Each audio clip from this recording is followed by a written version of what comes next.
How's it going, everyone? My name is Darragh Fahey. I'm a junior on the men's lacrosse team here at UMass Boston. Today, I'm happy to be speaking with Dr. Michael Beasley, our head team physician at UMass Boston. I'll be asking him some questions regarding different aspects of mental health. This way, we as a community can have more insight on how we can approach this subject. Dr. Beasley, how are we doing today? Doing great. Glad to be here. Glad to be speaking.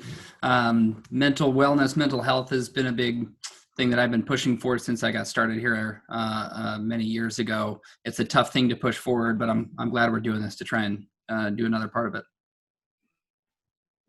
That's awesome. That's something that's been a big part of my life, and So just to start, we have talking about health. We have a couple questions that students have raised surrounding this. So first question that we'll look at here: when is it the appropriate time to reach out about with mental health issues of teammates? Yeah, it's a great question. I guess the easiest answer is anytime you're worried.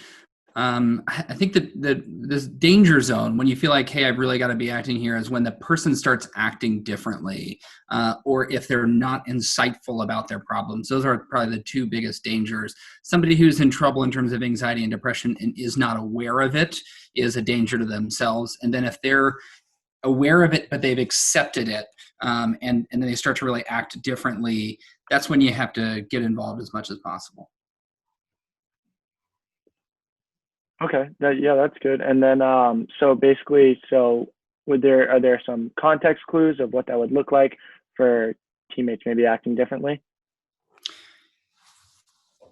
Yeah, I think probably the biggest one is this idea that they just seem maybe less involved or less joyful.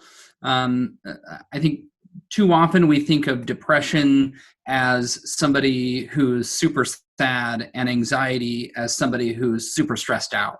And those are two different things. Sadness does not equal depression, and stressed out does not mean anxiety.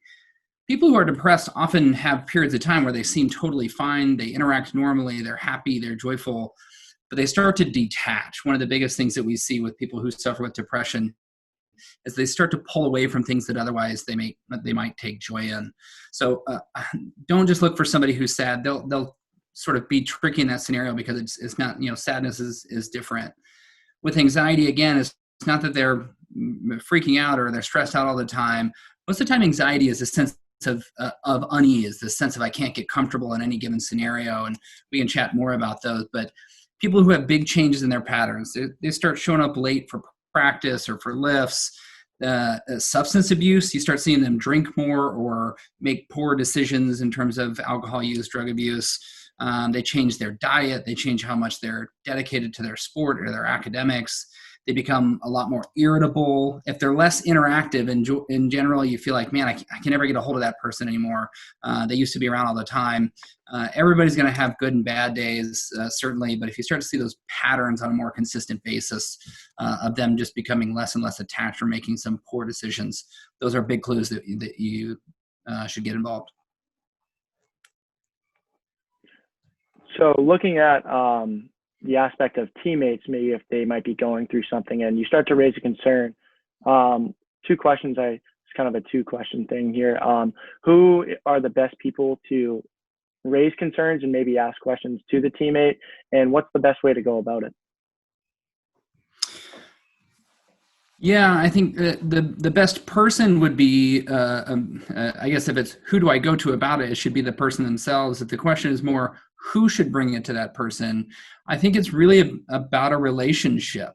If you've never had a conversation about something outside of your team or outside of school, if you're not that close with that person, sometimes that creates the system of it's awkward. But if you get a third party, so if they, I guess number one, if the person that you're worried about has already expressed something to you, they've expressed that they're anxious, they're expressed that they're depressed, or that they're feeling these feelings, engage that person by acknowledging something to you. They've said that they trust you with that, and so that should be sort of like go right back to them about that. Bringing in a third party sometimes can get awkward if that sort of takes them by surprise. Like, man, I didn't really expect I told you that in confidence. I didn't expect you to go to coach about it or go to the trainers about it. So I think you just be really open about it. I think that'll be a recurring theme with probably some of our questions or answers. You just got to be open about this in a way that you would be about anything else. I think expressing to that person why you're talking to them, express that you're worried about it and why. Sometimes that seems like too much. And so if you're trying to like bridge it, or if you haven't really seen that they've given you that information, if you can bridge it with how you're feeling, if you're worried about somebody and you say, hey, how are you dealing with this? I feel like ever since this started, my anxiety is through the roof. This idea that you're feeling the same thing that they're feeling might allow them to sort of come across and be open about that. But I think you have to be concrete. And if you have concrete concerns about suicide or self-harm or substance abuse, be open about that. It's hard if you've never crossed that barrier with somebody, but if you skirt around it, they'll let you, because most of the time those people aren't going to, like, if you're not going to bring it up, they're not going to bring it up. So be like open about, hey, it seems like we used to drink together on the weekends, and now it seems like every night you're going after it. Is there something that you're upset about? I think you just have to be really open about it. A question I think that adds on to that are, what are good ways to help encourage / be supportive, but not overly supportive, to get help? Yeah, that can be tough. I think the worry there is always like, am I stepping on their toes, or am I going too far? Am I crossing a line with somebody? And I think people are too worried about that. I think you've got two scenarios, or maybe three scenarios. Scenario one is you've got somebody who needs help but doesn't know it. And in that scenario, the worst thing that you're going to do is like, maybe you offend them. They're like, I don't think I'm drinking too much, and this guy's telling me I'm doing this or any other activity, and you're going to offend them. Well, good. Maybe it's the first clue of what they're not aware of, right? If they're not insightful about it. Scenario two is that there's somebody who needs help and they are aware of it, right? That they have problems and they are aware of it. And if nobody else is doing it, you're going to be that first person to sort of make them say something about it. And so maybe you're the first person that's really given them a branch to sort of climb in and talk about it. And then the third scenario is that there's somebody who doesn't need any help, and you're sort of like suggesting something they don't need. Even in that scenario, I think even if you don't need it, like, it's good to feel like somebody's worried about you. It's good to see that somebody's paying attention to you. So I would try your best not to worry about crossing any line, because I think anybody who needs the help is going to be happy to know that there's somebody that's paying attention to them, because oftentimes that disconnect magnifies their sense of they're alone, magnifies whatever they're feeling. So if you can get in there and say, hey, I see something that's going on here and I want to ask you about it, I think all you're going to do is let them know that they've got somebody looking out for them.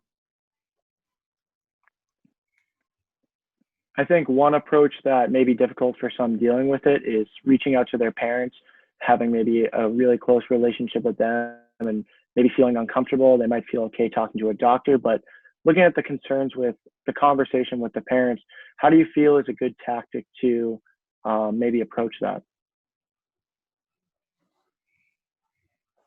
Yeah, that's another tough scenario. I think it depends a little bit on who your parents are, and is that something that is known in the family? Is depression or anxiety something that runs and they're aware of it? Is it something that's been talked about before? I think our generations, as we continue to get younger, we're becoming more comfortable with this, and it's something that I think a lot of parents maybe don't understand very well, or haven't really dealt with it and don't know what the terms mean. And so in that scenario, I think people get sort of beat down a little bit if you go to your parents and you're like, look, I'm having a lot of anxiety, I'm having a lot of sadness, I'm having a lot of depression, and they don't really know what to do with it or haven't dealt with it. So they say a lot of like, well, think more positive, or everything's going to be okay. These almost like dismissive things. I think that can sort of create a little bit of a chasm, a distance between the parent and the child. If it's something you're willing to talk to a doctor, then chat with a doctor about sort of that scenario. Chat what your symptoms are, and they can give you some some idea about ways to communicate it. I think if families don't understand or sort of refuse to understand what it means to say, hey, I think I'm suffering with anxiety, or hey, I think I'm suffering from depression, but then you have to give them concrete symptoms, right? Like you have to say, hey, here's what I'm feeling and here's how it affects me. And then give them ways to help, right? So sometimes, and that might be tough because maybe you don't know the right way that you need help. But I think that if you can communicate clearly where this affects you, if you say, look, I'm feeling a lot of uneasiness about where I stand with school and my sport or my future career, and it weighs on me and it affects my sleep, and I need you to be open. You tell your parents, I need you to be open about me talking to you about other alternatives. Maybe I need to take a semester off of school. Maybe I need to change my major. Maybe I'm having second thoughts about fill in the blank. But I think talk with them directly about the diagnoses if they get it. And then if they don't get it, talk about your symptoms. Just tell them how it affects your life. Because I think sometimes those terms, anxiety and depression, scare people away because they don't really know what to do with them. But if you give them some concrete things of how it affects you, maybe that's much more helpful. I like how you talked about the idea of those terms being scary for individuals. And I think it's a question raised as well as, is it normal for people to be overwhelmed or embarrassed about what they're going through, their mental health state, and just how they're feeling with all this confusion? Yeah, I think that's one of the biggest barriers that we have to being better about talking about this. We talk about mental health different than we talk about every other version of health. And it's just so false. It's such a fake way of going about it. And it's a bit of a pet peeve of mine because we feel embarrassed. We feel guilty. We feel different about this than you ever would for anything else. And it's because we link it with strength or fortitude or ability rather than just the reality of it being a problem the same way anything else is. So one of the ways I try to talk to patients all the time about mental health is it's a diagnosis the same way anything else is a diagnosis, right? So I always compare it to asthma. In the history of time, nobody's ever been like, man, look, I haven't really talked to anybody about this, but I have asthma and I don't know what to do with it. Like, I'm really embarrassed that I have asthma. Like, nobody's embarrassed about asthma. They might be bummed that they have it. It's a bummer that they have to deal with it and other people don't. But you're not afraid to tell your parents that you might have asthma. You're not embarrassed to see somebody about your asthma. None of that happens with any other medical diagnosis. So I think step one is accept that it's a problem. It's a problem. Like, you're not embarrassed if you tore your ACL. It's like, oh my God, I can't believe my friends are going to know that I tore my ACL. Nobody's going to have that sensation.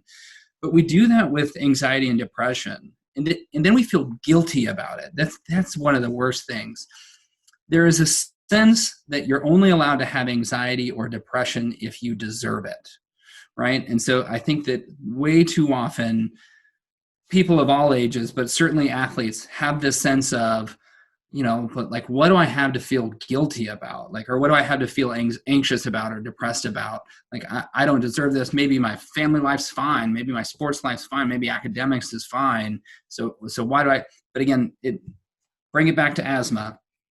Nobody, if you're like, oh man, I'm so short of breath, nobody's like, what do you have to be so short of breath about? Like, we do that with anxiety though. What are you so anxious about? What are you so sad about? And again, that comes to sometimes with parents. There's that, they have that generation higher and higher have this idea that you only deserve to have it if you have certain sadness in your life. Eliminate this idea that it's anything different than any other diagnosis. It's nothing to feel embarrassed about. It's nothing to feel guilty about. You either have it or you don't have it. And you can have it in varying degrees, just the same as asthma. Some people have a little bit, they use their inhaler and they're fine. Some people are on daily meds. Some people need more. There's nothing to be embarrassed about. You have it, you accept it, and then you seek treatment. You would never feel embarrassed about going to see the doctor about your asthma. You should never feel embarrassed about going to see anybody about anxiety, depression, or anything else. We've touched a lot on reaching out to certain individuals, whether it be your parents, coaches, doctors. And I think as an athlete, we have great relationships with our coaches and our teammates. And I think as well with that, we have our athletic trainers. And another question being raised is there an instance where you might reach out to your trainer? Is there some sort of feeling or just timing for whether or not reaching out to a trainer if you're struggling with mental health, if that's such the case? Yeah, I mean, I think there's two versions of that. One is how proactive do you want to be about it? Do you want to reach out super early to try and be preventative about it, or when do you feel like I definitely need to reach out? So again, compare this to any other pain that you might have as an athlete, right? Like you can say, look, I've had pain in my knee for a couple of days. I'm not worried about it, so I'm not going to talk to the trainer about it. But then your idea there is you have control over it and you can monitor it and you feel okay with it. You feel comfort with it. If all of a sudden you had an injury and you're like, oh, I don't know what the hell happened. Now my knee hurts so bad. You'd go to your trainer because like there's a problem right now. I don't have control of this scenario and I don't know what's going on. So similarly, if you have new sensations, things that you're not familiar with, feelings that you're not familiar with, and you're like, man, I don't know what this is. I don't feel comfortable with it. I don't feel in control of it. Reach out, get after it, right? Like the worst case scenario is we go, oh, it looks like everything's under control and it's fine. If it's a consistent problem and you say, look, maybe I have control over it, but I've never really seen anybody about it.